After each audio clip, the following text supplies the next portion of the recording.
What up? It's your boy B coming at you with another episode of the DA Experience. Yeah, I know this one is late, but I got a movie review for you. Can you take a wild guess as to what it was? Yes, I went and caught Bumblebee, and let me say, hands down, this is the best Transformers movie. Nothing against the first one, which when it came out, I was drawn back to the 80s, but Michael Bay made it so different over time, and they just steadily got worse and worse and worse to the point that when I saw The Last Night earlier, last year, I guess 2019 now, when I saw The Last Night last year, it was one of the worst movies I had ever seen. Nothing made sense. People were just doing stuff to do stuff. Characters were introduced and then dropped off with no rhyme or reason. And I was wondering, like, why are they getting so bad? Why are they getting so bad? And people still go out and see these movies. It does great over in like China and overseas, but the movies are horrible. And I get it. It's big giant robots fighting big giant robots. It's not supposed to be, Shakespeare or anything, but the movie should at least be entertaining, or yeah, the movie should just be entertaining. So when Bumblebee was talking about being made and they were going to spin off and reboot the series, I was not that interested in it. Then the first trailer came out and I was like, oh wait, it's got John Cena in it, Haley Steinfeld. And then the second trailer came out and they showed the redesigns of all the characters. Bumblebee was going to be a Volkswagen again. They showed Optimus Prime looking like his 80s incarnation. We saw Soundwave looking like the old boombox from the 80s. The movie was actually going to take place in like the mid 80s. So I was like, okay, this might actually be pretty good. And let me say, when I saw it, I was highly entertained.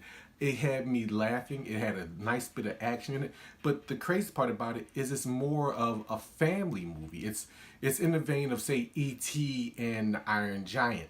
Bumblebee lands on Earth and he loses his memory, and Haley Steinfeld character takes him in, and he kind of learns what he is and what he can do, and then he has this profound moment when he remembers, and it was just a lot of good storytelling. You could tell that the director and the writer actually were fans of Transformers. They actually understood the mythos involved with it.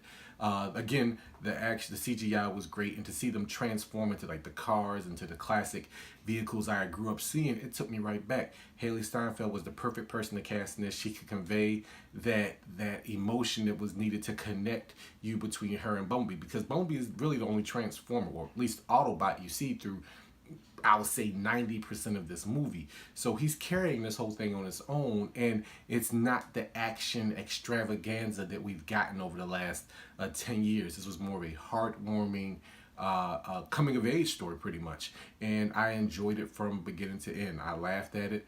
I was engrossed with the story. Even John Cena, whose character was as stiff as a board, made me want to see more of this character going forward. There's even rumors that his character is one of the reasons why they have G.I. Joe, so they're trying to connect the two universes. Hopefully the movie did great enough overseas and here that we can get sequels, and this will reboot everything, and we won't have to worry about what happened. If it didn't do well, it was a standalone Bumblebee Transformer movie. But if this does good, we'll get some other solo movies. I wouldn't mind seeing an Optimus Prime movie by himself.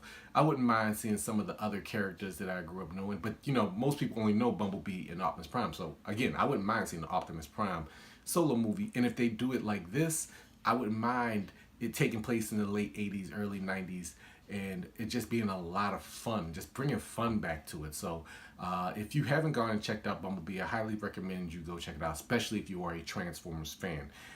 Yeah, Transformers Prime, Transformers Animated. If you are even a Michael Bay, the Bayformer fan, you should go check this out, especially if you were a 80s baby like me and you love the OG Generation 1 Transformers. This is the movie you have been waiting for and what you want to see, and I hope that it has more going forward.